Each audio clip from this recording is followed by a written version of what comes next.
نستوری عیسائی رہتے تھے۔ وہاں ایک نستوری راہبوں کے محبت کے پاس قیام کیا اور راہبوں نے حضرت صلی اللہ علیہ وآلہ وسلم اور ابو طالب کی بڑی خاطرداری کی۔ پھر ان میں سے ایک نے، جس کا نام جرجیس اور کنیت ابو اداس اور لقب بحیرہ راہب تھا، آپ کے چہرے مبارک سے آثار عظمت و جلالت اور اعلیٰ درجے کی کمالات عقل اور محامد اخلاق نمایاں دیکھ کر اور ان صفات سے موصوف پا کر جو اس نے توریت اور انجیل اور دیگر کتب سماویہ میں پڑھی تھی، پہچان لیا کہ یہی پیغمبر آخر الزماں ہے۔ ابھی اس نے اظہار خیال نہ کیا تھا کہ ناگاہ لقائے ابر کو سایہ فگنی کرتے ہوئے دیکھا، پھر شانہ کھلوا کر مہر نبوت پر نگاہ کی۔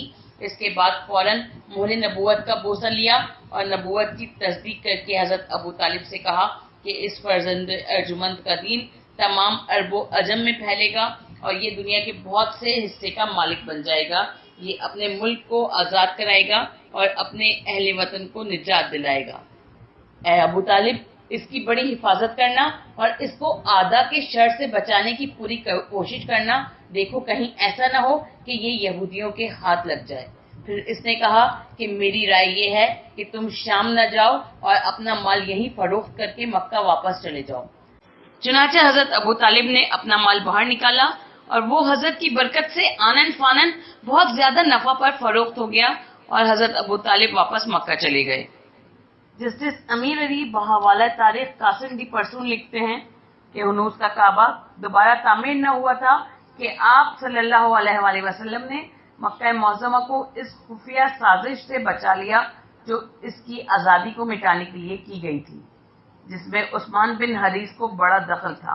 اس نے قسطنطنیہ کے دربار کسری میں جا کر دین مسیحی قبول کر لیا تھا اور کیسر روم سے مال و زر لے کر حجاز واپس آیا تھا۔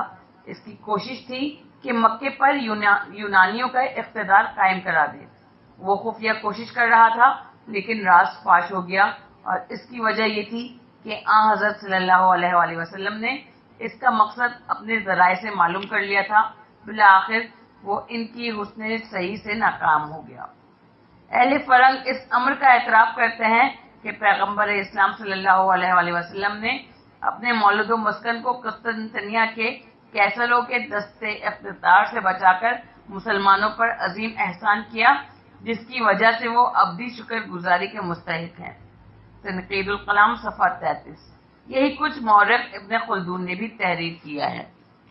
مورخین کا بیان ہے کہ باسط پیغمبر سے قبل قریش نے یہ فیصلہ کیا تھا کہ خانہ کعبہ کو منہدم کر کے اثر نو اس کی تعمیر کی جائے اور اسے بلند کر دیا جائے۔ چنانچہ اسے گرا کر اس کی تعمیر نو شروع کی گئی۔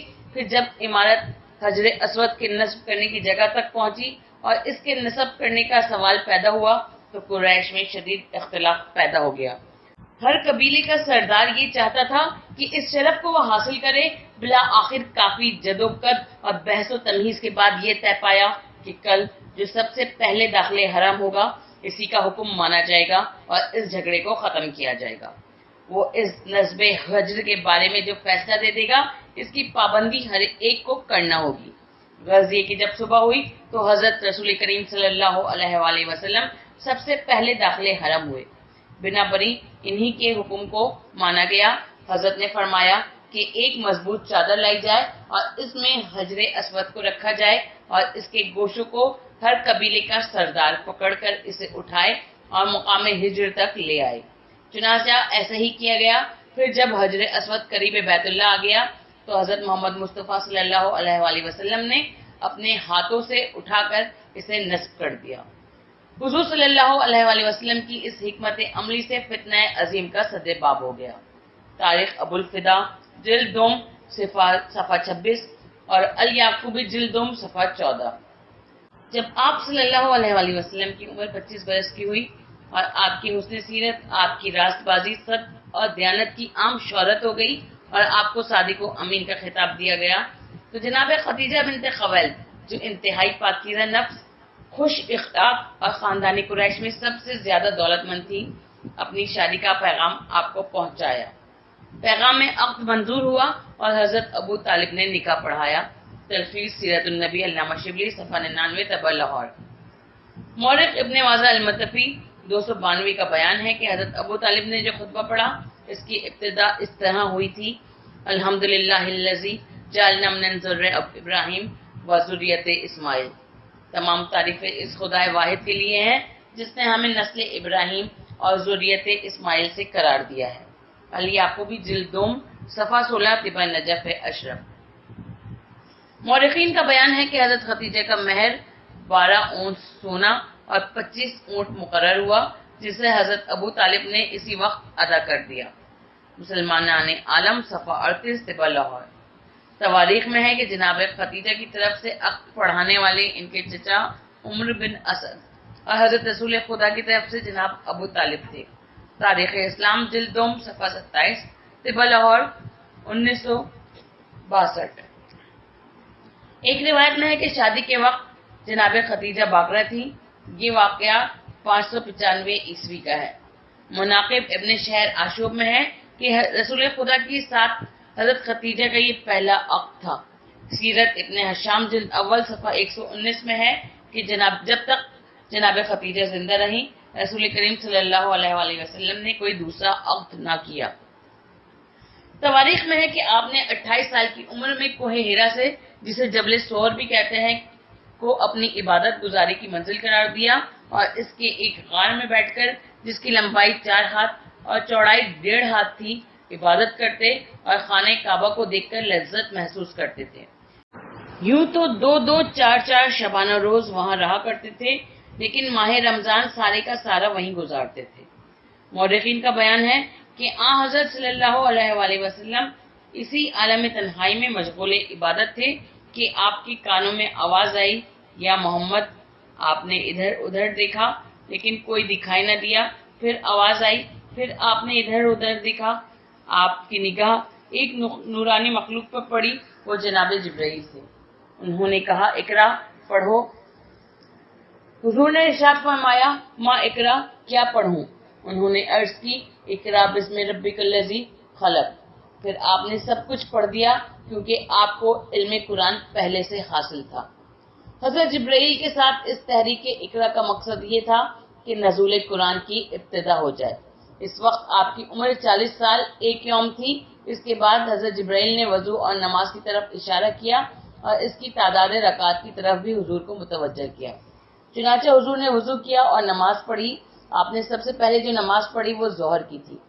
پھر حضرت وہاں سے اپنے گھر تشریف لائے اور خدیجۃ الکبریٰ اور علی ابن ابی طالب سے واقعہ بیان فرمایا. ان دونوں نے اظہار ایمان کیا اور نماز عصر ان دونوں نے باجماعت ادا کی. یہ اسلام کی پہلی نماز باجماعت تھی جس میں رسول کریم صلی اللہ علیہ وآلہ وسلم امام اور جناب خدیجہ اور حضرت علی ماموم تھے. مخفی تبلیغ کے جب 3 برس گزر گئے اور بعثت کا 4تھا سال شروع ہوا تو اعلانیہ تبلیغ و دعوت کا حکم آیا کہ اپنے قریبی رشتہ داروں کو تبلیغ کرو. سورہ شعراء آیت نمبر 214. اس آیت کے نازل ہونے کے بعد حضرت صلی اللہ علیہ وآلہ وسلم نے جناب ابو طالب کے گھر کو مرکز تبلیغ قرار دیا اور حضرت علی علیہ السلام سے فرمایا کہ وہ اولاد عبد المطلب کے کھانے کا انتظام کریں اور انہیں پیغام دے کہ وہ شریک دعوت ہوں. حضرت علی نے کچھ گوشت، 1 پیالہ دودھ اور 3.25 سیر آٹے کی روٹیوں کا انتظام کیا اور اولاد عبد المطلب کو کھانے پر طلب کیا. مقررہ وقت پر تقریباً 40 افراد اکٹھا ہوئے. ان میں حضرت صلی اللہ علیہ وآلہ وسلم کے چچا ابو طالب، حمزہ، عباس اور ابو لہب بھی شامل تھے. اگرچہ کھانے والوں کی تعداد کو دیکھتے ہوئے کھانا کم تھا، مگر خدا نے اس تھوڑے سے کھانے میں اتنی برکت دی کہ سب نے شکم سیر ہو کر کھانا کھایا، پھر بھی بچا رہا. جب یہ لوگ کھانے سے فارغ ہوئے تو حضرت صلی اللہ علیہ وآلہ وسلم نے کھڑے ہو کر چاہا کہ اپنی رسالت کا اعلان کریں اور انہیں خدا پرستی کی دعوت دیں کہ ابو لہب نے لوگوں کو مخاطب کرتے ہوئے کہا کہ محمد تمہیں تمہارے آباء و اجداد کے دین سے بہکانا اور گمراہ کرنا چاہتے ہیں. ان کی باتوں پر توجہ نہ کرنا ورنہ اندیشہ ہے کہ تم بہک جاؤ گے. ابو لہب کی اس شر انگیزی کا نتیجہ یہ ہوا کہ مجمع میں انتشار پیدا ہو گیا اور سب لوگ اٹھ کھڑے ہوئے اور پیغمبر اکرم صلی اللہ علیہ وآلہ وسلم جو کچھ کہنا چاہتے تھے وہ کہہ نہ سکے. دوسرے دن پھر حضرت علی کے ذریعے انہیں دعوت دی گئی اور وہ لوگ پھر جمع ہوئے، اور جب کھانے سے فراغت ہوئی تو پیغمبر اکرم صلی اللہ علیہ وآلہ وسلم نے پھر فریضہ تبلیغ ادا کرنے کے لیے کھڑا ہو کر بولنا چاہا۔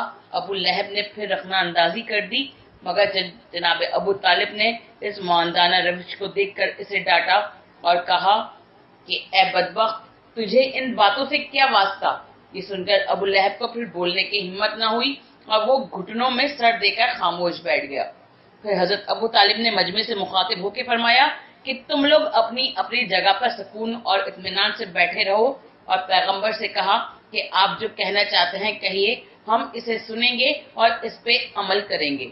حضرت صلی اللہ علیہ وآلہ وسلم کی ڈھارس بندھی اور آپ نے مجمع سے خطاب کرتے ہوئے فرمایا، اے فرزندان عبد المطلب، خدا کی قسم میں نہیں جانتا کہ عرب میں کوئی شخص اس چیز سے بہتر چیز لایا ہو جو میں تمہارے لیے لے کر آیا ہوں۔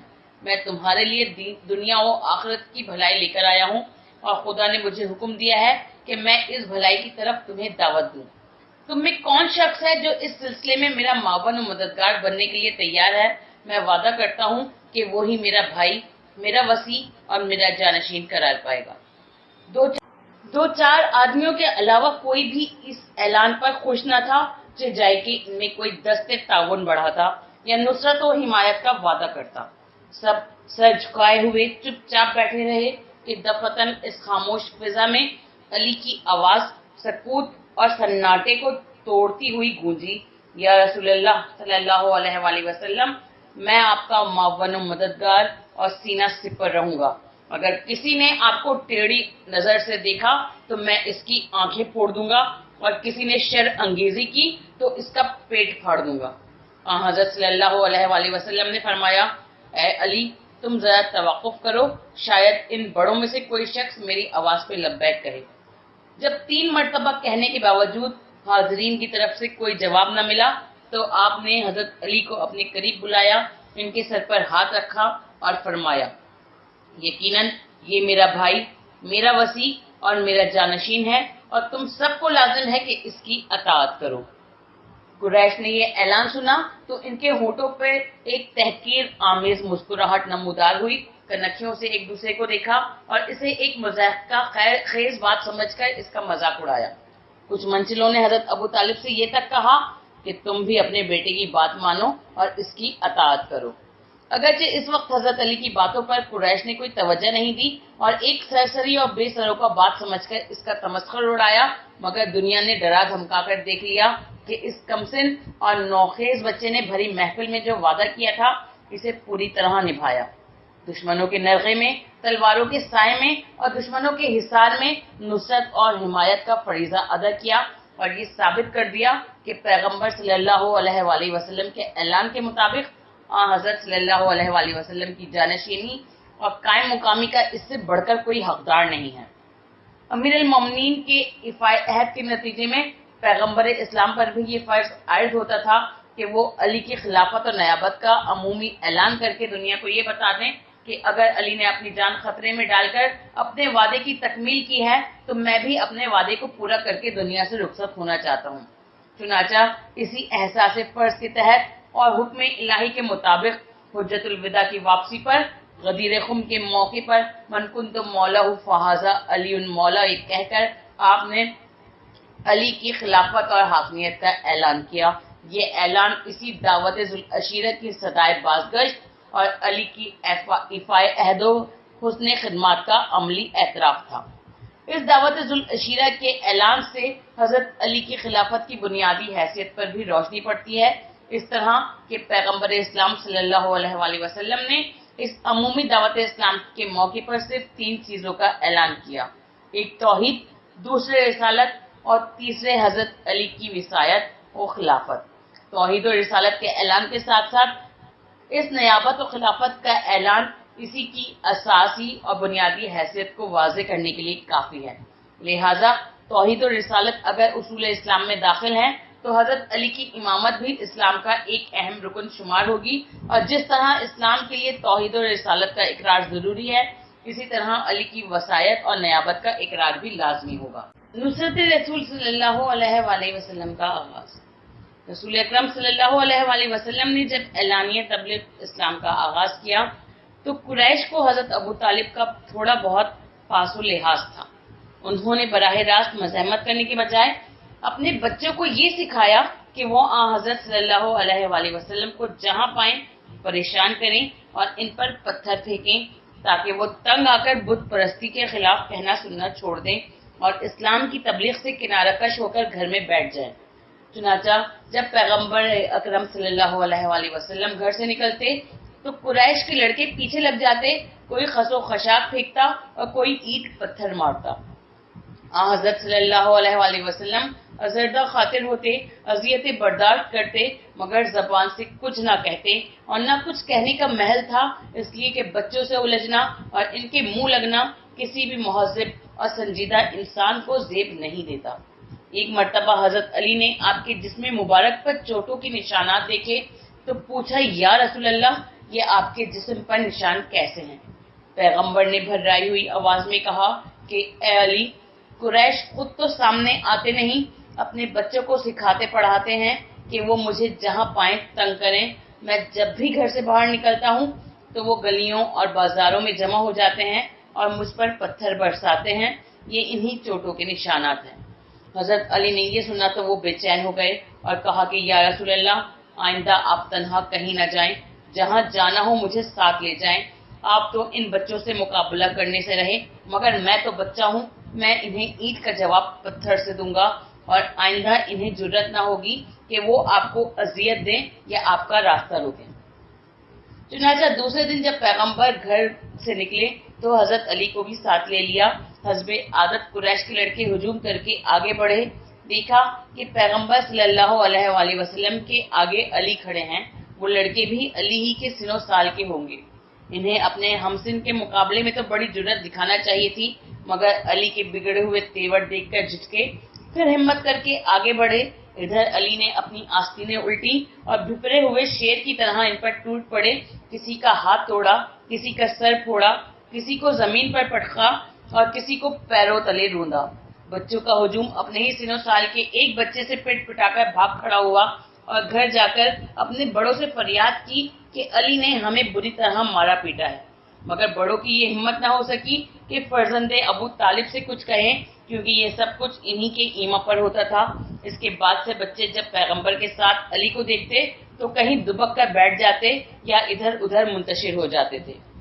اس واقعے کے بعد حضرت علی کو قزیم کے لقب سے یاد کیا جانے لگا, جس کے معنی ہڈی پسلی کا توڑنے والا ہے. چنانچہ جنگ احد میں جب طلحہ بن ابی طلحہ کے مقابلے کے لیے نکلے تو اس نے پوچھا کہ میرے مقابلے میں آنے والا کون ہے؟ آپ نے فرمایا, میں علی ابن ابی طالب ہوں. طلحہ نے دیکھا کہ اس کا مقابلہ علی سے ہے تو اس نے کہا, اے قزیم, میں سمجھتا تھا کہ میرے مقابلے میں آنے کی جرت تمہارے علاوہ اور کسی کو نہ ہوگی. ایان شیعہ. اس موقع پر طلحہ نے آپ کو بچپن کے لقب سے یاد کیا. ایسا معلوم ہوتا ہے کہ قریش کے بچوں میں یہ بھی شامل تھا اور حضرت علی سے اپنی ہڈی پسلی توڑوا چکا تھا. جب دعوت عشیرہ کے موقع پر محدود تبلیغ کے مراحل طے ہو گئے تو حکم آیا کہ تمہیں جس دعوت کا حکم دیا گیا ہے اسے مشرکین کے پرواہ کیے بغیر ظاہر کر دو. اس حکم ربانی کے تحت آپ کوہ صفا پر تشریف لے گئے اور ایک ایک قبیلے کا نام لے کر آواز دی کہ یا معاشر قریش, یا بنی فہر, یا بنی غالب, یا بنی لوی, یا بنی عدی, آؤ اور میری بات سنو. یہ آواز سن کر لوگ کوہ صفا کی طرف دوڑ پڑے, کیونکہ اس وقت مکے کا دستور تھا کہ جب کوئی اہم معاملہ درپیش ہوتا تھا تو پہاڑ پر چڑھ کر آواز دی جاتی تھی اور لوگ اس آواز پر اپنا تمام کام کاج چھوڑ کر جمع ہو جاتے تھے. چنانچہ جب حد نگاہ تک ایک بڑا مجمع اکٹھا ہو گیا تو حضرت صلی اللہ علیہ وآلہ وسلم نے اسے خطاب کرتے ہوئے فرمایا کہ یا ایھا الناس, اگر میں تمہیں یہ خبر دوں کہ اس پہاڑ کے عقب میں تم پر حملہ کرنے کے لیے ایک لشکر چھپا ہوا ہے تو تم لوگ کیا میری اس بات کا یقین کرو گے؟ مجمع سے ایک ساتھ سینکڑوں آوازیں بلند ہوئی, کیوں نہیں, آپ ہمارے امین ہیں اور ہم نے آپ کے منہ سے کبھی جھوٹ بات نہیں سنی. جب آپ عوام سے یہ عہد و اقرار لے چکے تو فرمایا, اگر تم لوگ مجھے صادق اور امین سمجھتے ہو تو سنو کہ اللہ نے مجھے اپنا رسول بنا کر اس بات پر مامور کیا ہے کہ میں تمہیں ہدایت کروں حق کی ترغیب دوں اور یہ بتا دوں کہ تم لوگ جو بت پرستی کرتے ہو اور بدعمالیوں میں مبتلا ہو، اس کا نتیجہ جہنم کا عذاب ہے۔ یہ پوری قوم کے لیے ایک پیغام انقلاب تھا، لیکن بدبختوں کی سمجھ میں نہ آیا، چنانچہ وہ لوگ ہنسنے اور کہے لگانے لگے اور آپس میں طرح طرح کی چیما گوئیاں کرنے لگے۔ آپ اپنی بات کہہ پہاڑ سے نیچے اتر آئے، مگر اسی وقت سے آپ اور قریش کے درمیان حق و باطل کی کشمکش شروع ہو گئی، جس میں آپ کو سخت مشکلات اور مصائب کا سامنا کرنا پڑا۔ اللہم صلی علی محمد وعلی محمد وعجل فرجہم اجمعین۔ اس سے آگے کے واقعات آئندہ بیان کیے جائیں گے۔ برائے مہربانی ہمارے اس چینل کو لائک کیجیے، شیئر کیجیے، کمنٹ کیجیے اور سبسکرائب کیجیے اور بیل آئیکن کو پریس کیجیے تاکہ آگے بھی ہماری ویڈیوز آپ کو برابر ملتی رہیں۔